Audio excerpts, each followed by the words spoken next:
Futuro 360 es presentado por B-Market, el mercado digital de las máquinas.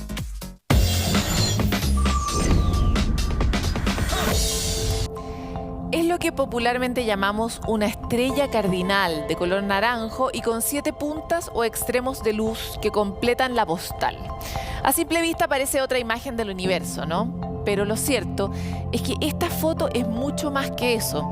Es la imagen infrarroja de mayor resolución jamás tomada desde el espacio y es la prueba fehaciente de que el observatorio más moderno jamás construido está operativo y dispuesto para mostrarnos el universo como jamás lo hemos visto antes. Es el telescopio espacial James Webb y funciona.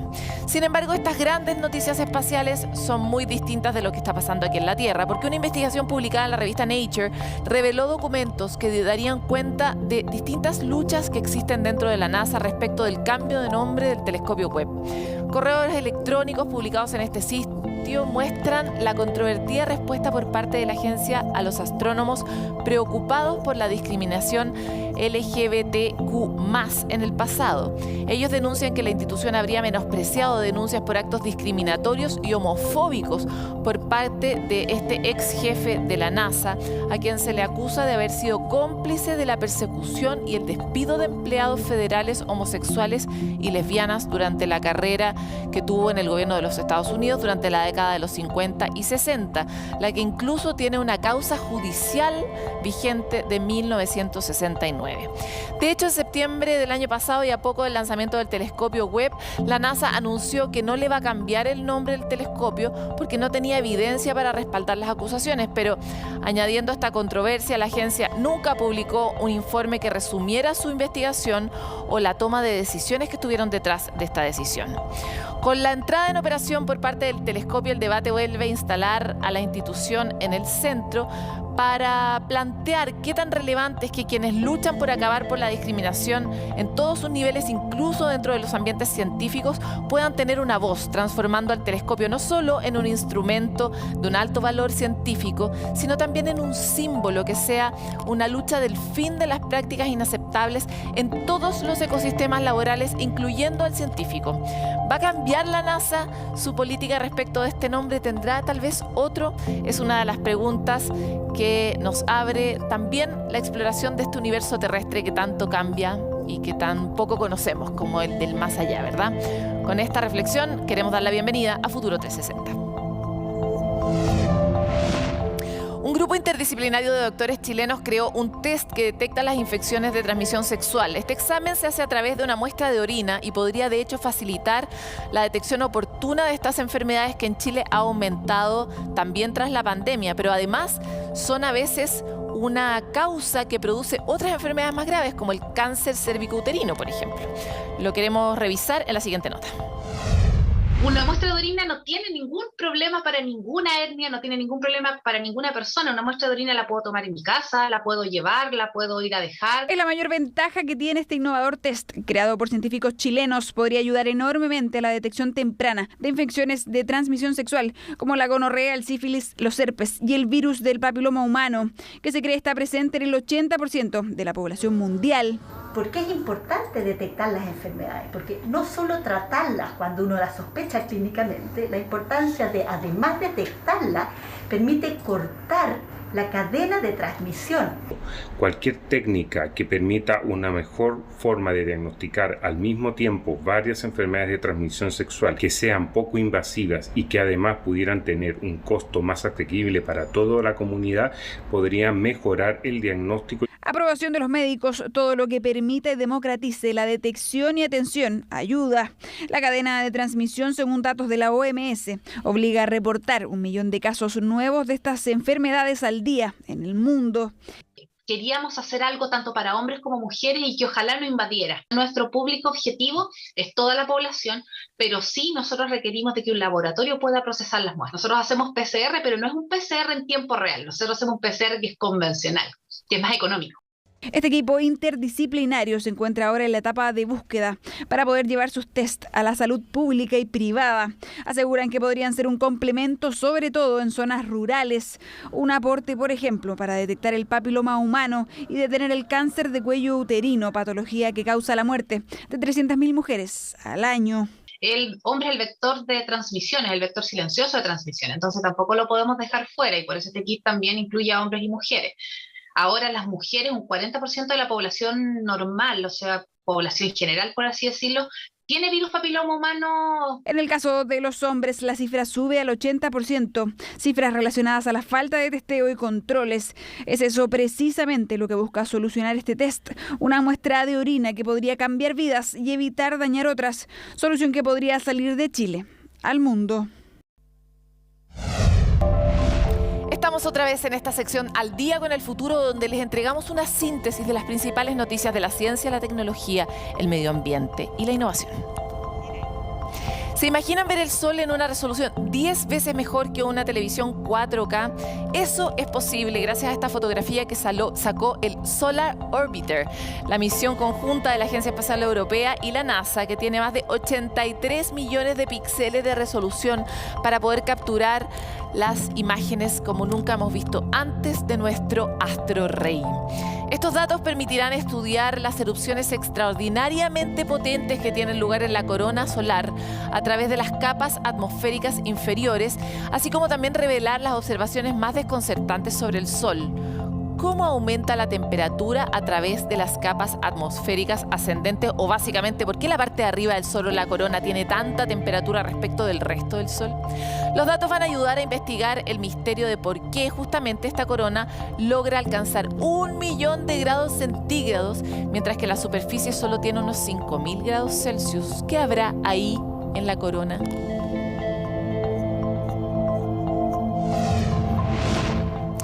Bueno, y si Donald Trump lo hizo, ¿por qué no? Elon Musk también quiere hacerlo. ¿De qué estamos hablando? Bueno, Musk quiere crear su propia red social y el magnate tecnológico de Tesla lo está considerando.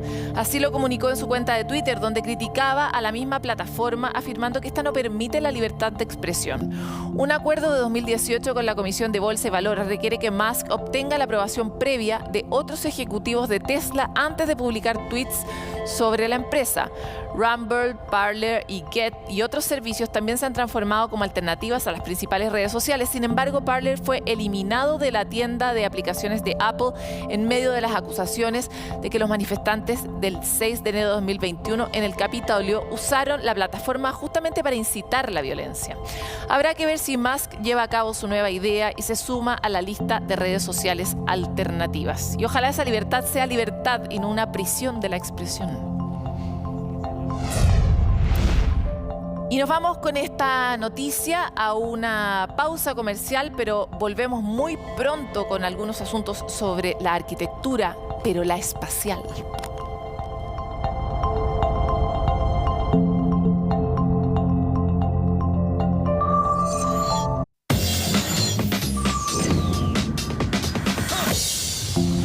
La misión Artemis planea enviar a la primera mujer y a la primera persona de color a la Luna en 2024. Este es un primer paso para a futuro poder llevar a los primeros humanos a Marte. Esta sería como una estación, ¿verdad? Pero la gran pregunta está, ¿cómo se puede subsistir siendo un ser humano en un ambiente que no está hecho para nosotros? La arquitectura y la ciencia son las grandes aliadas que buscan dar solución eficiente a esta enorme tarea que es llevar la vida humana al espacio. Por eso queremos revisar la entrevista realizada a la arquitecta Luciana Tenorio, que ha sido destacada durante este Congreso Futuro 2020 para desarrollar justamente la infraestructura, tecnología y todo lo que se necesita incluso para cultivar alimentos cuando vayamos a Marte. Veámoslo. Bienvenida, Luciana. Muchas gracias, primero, por la invitación. Gracias por querer hablar con Futuro 360. Me encanta tu caso porque Congreso Futuro tiene una misión hace mucho tiempo que es tratar de incentivar el cruce entre las disciplinas. Y tú eres como la encarnación de eso, ¿verdad? ¿Quién diría que para hablar de Marte íbamos a estar hablando con una arquitecta? Y desde ese punto de vista quisiera conocer cómo ha sido tu tu cambio de campo o tu avance hacia este otro lugar, hacia la idea de construir ya no en la Tierra, sino en Marte?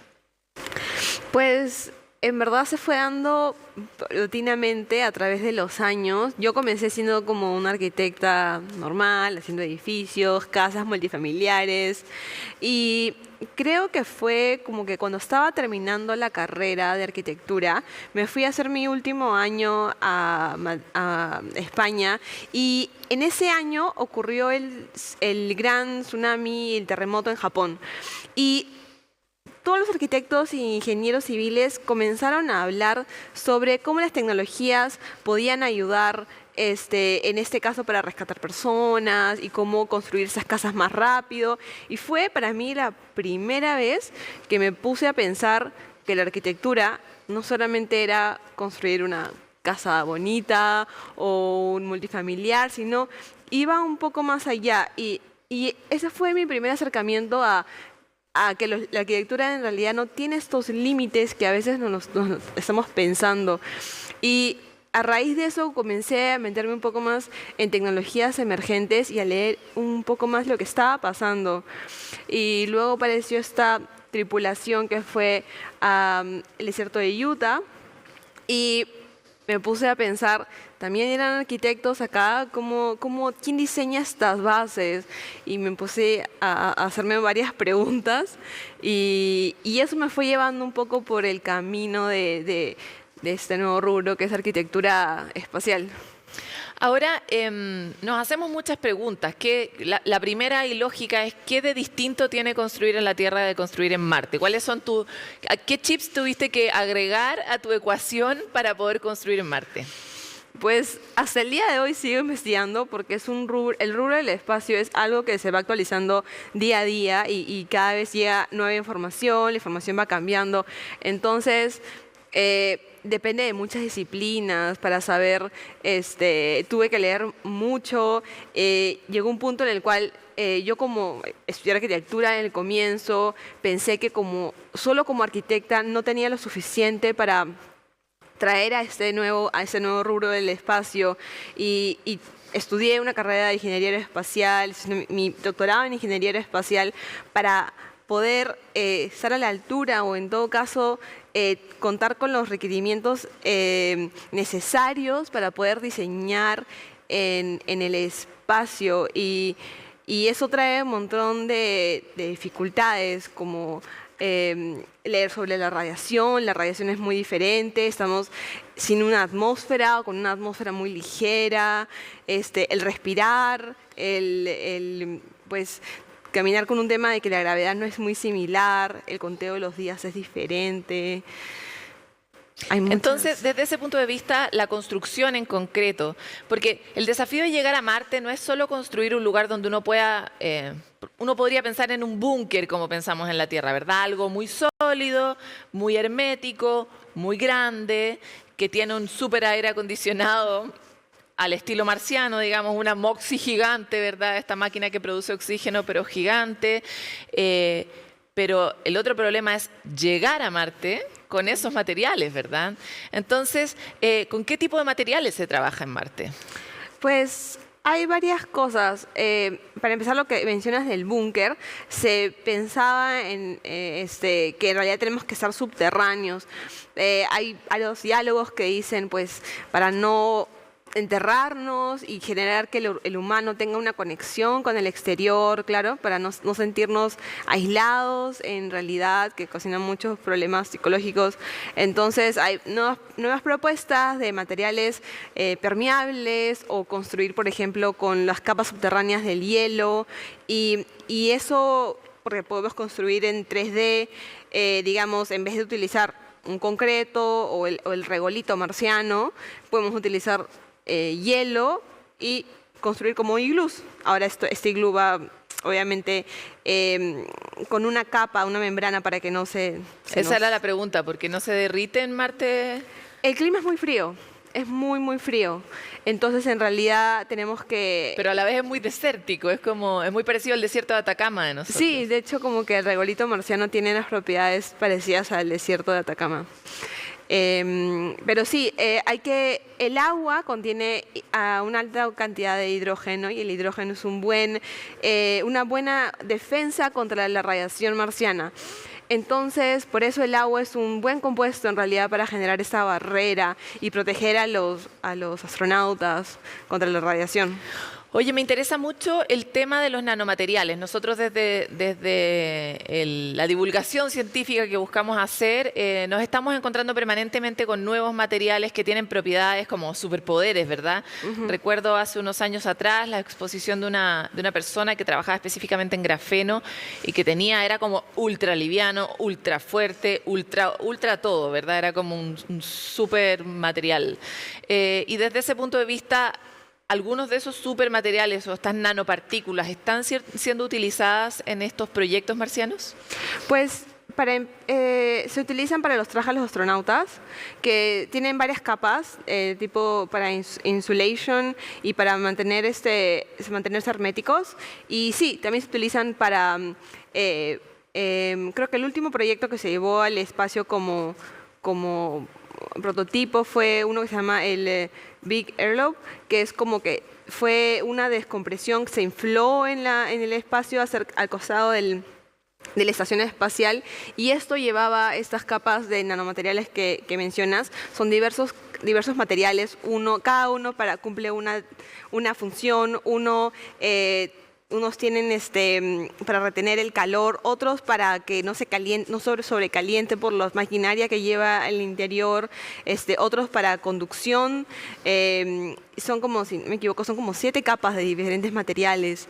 Y estos también, nosotros probamos también con nanomateriales y con lo que vendría a ser su homólogo en un material más barato, digamos, para hacer las pruebas.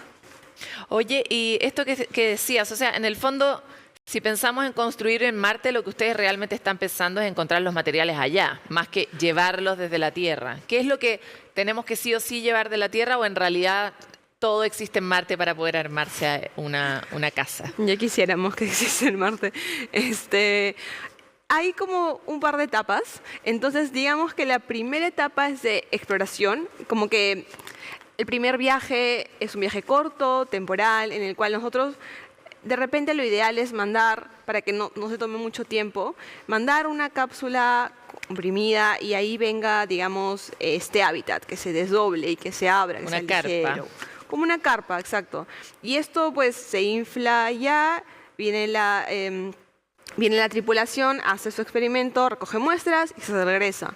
Y el otro es para habitarlo, pero ya un periodo más largo. En ese periodo, y que luego se iría a la urbanización o algo así, ya habría que encontrar materiales allá. Se hacen pruebas actualmente en NASA, por ejemplo, y en la Agencia Espacial Europea, con materiales parecidos a generar una especie de concreto. Entonces, se trabaja con materiales de allá. Utilizamos, por ejemplo, la tierra de allá, que es el regolito, y este compuesto pasaría a través de una impresora 3D y se imprimen placas, ladrillos. Los muros, en realidad. Ajá. Entonces, esta máquina gira sobre un eje y va levantando el muro. Entonces, hacen pruebas para saber cuánto tiempo demora una en sola levantar. pieza. Exacto, Perfecto. en levantar un piso, 2 pisos. Y eso es, en realidad, se llevaría la maquinaria, digamos, la impresora 3D. Buenísimo. Eso es lo más pesado. Oye, qué interesante. Tú también trabajas en la Luna y nos queda poquito tiempo, pero no puedo dejar de preguntarte, porque la Luna igual es probablemente el paso previo para llegar a Marte, ¿no? Existen ya muchas definiciones de los científicos de que si nosotros logramos establecer una base en la Luna, es más probable que logremos llegar a Marte, ¿verdad? Porque Claro. el esfuerzo del despegue es muy grande, gasta mucho combustible, llevas mucho material que en realidad no necesitas para el viaje, etcétera, etcétera. ¿Qué es lo que se quiere construir en la Luna? O sea, por el momento yo trabajo en la Luna básicamente porque lo que tú mencionas, y además la Agencia Espacial Japonesa tiene muchos estudios de los túneles subterráneos y los cráteres. Entonces, al tener eso ya es un beneficio porque sabemos más o menos a qué nos estamos enfrentando en temas de niveles de la Tierra. En ese caso, estamos haciendo un diseño de origami, con patrones de origami para poder desplegarlo bajo la atmósfera de la Luna. Pero y este sistema está basado en origami, pero lo que queremos hacer para que sea un inflado de espacio, hemos cambiado y hemos creado curvas en un panel de origami. Origami significa... ¿Por qué es importante que se infle de espacio? Para la presión, la diferencia y la presión. Nosotros tenemos acá en la Tierra una presión baja, pero cuando vayamos al espacio, digamos, no hay atmósfera. Entonces, para sobrevivir, la diferencia de presión dentro y fuera es muy, muy alta, por lo cual este hábitat tiene que resistir una gran cantidad de presión que va a estar empujando hacia afuera. Entonces, es importante diseñar estos patrones de origami, en este caso, para que resistan no solamente el material, sino el diseño del patrón es muy importante. Genial. Oye, y ¿cuál es para ti como lo que más te sorprendió de los estudios a los que has podido acceder sobre los túneles de la Luna? No sé, un material que te mostraron, la densidad del piso, no tengo idea, porque me acuerdo que el año pasado, el antepasado, supimos de esta como especie de moco verde, ¿verdad? Que trajeron del lado oscuro de la Luna, o que encontraron en el lado oscuro de la Luna, y que era muy particular, ¿no? A mí me sorprendió mucho cómo lo describían, era como una cosa fangosa, verdosa, rara. ¿Qué cosa te ha sorprendido a ti de lo que has podido aprender de la Luna? Pues hay diversas cosas que he visto. Por un lado tuvimos una colaboración con el MIT Media Lab y han construido uno de esos taladros gigantes, que lo digo gigante, pero en verdad es un diámetro muy pequeño, es compacto y plegable, y lo que hace es taladrar para sacar agua. Y eso es un mecanismo que se ha diseñado para en realidad traer el agua subterránea de las capas de hielo y luego utilizarlo para la construcción. Eso, y una de las cosas que más me impactó, creo que también, tiene relación con la Luna, pero es cuando se hacían estos viajes, los primeros viajes, que tuvimos acceso a los diarios de los astronautas, que son increíbles de leer, sobre todo por la experiencia que pasaron. Desde el punto de vista como arquitecta, describen lo que hacían, su día a día, su rutina, y se escriben muy bien cosas del día a día, como ir al baño, cómo comían, cómo abrían el paquete, cómo tomaban el agua y cómo se bañaban, que son cosas muy curiosas para mí, que te dan una idea y un incentivo de cómo tiene que cambiar ese concepto de ir al baño, de comer, de cómo ha cambiado tan drástico de la Tierra al espacio. Y eso es algo que me llamó mucha atención para motivarme a mejorar esas condiciones. Encuentro increíble tu trabajo, Luciana. Aparte, eres súper joven, latina, mujer. Estamos muy orgullosos de que tú estés allá haciendo ese trabajo y que te vaya muy bien, Luciana. Gracias por estar con nosotros en Futuro 360. Muchas gracias a ti por la invitación. Latina, sudamericana, mujer, científica, joven. Un orgullo para todos nosotros esta mujer que está encargada de mirar cómo va a ser nuestra vida en el espacio. Uno de los grandes desafíos, probablemente la mayor encrucijada, es cómo vamos a llevar a nuestra población y vamos a hacer que sobreviva en un ambiente tan adverso. Bueno, con este orgullo y con esta reflexión lo queremos dejar invitado a mantenerse en contacto con nosotros a través de todas nuestras plataformas y, por supuesto, nunca olvide seguir en compañía de CNN Chile.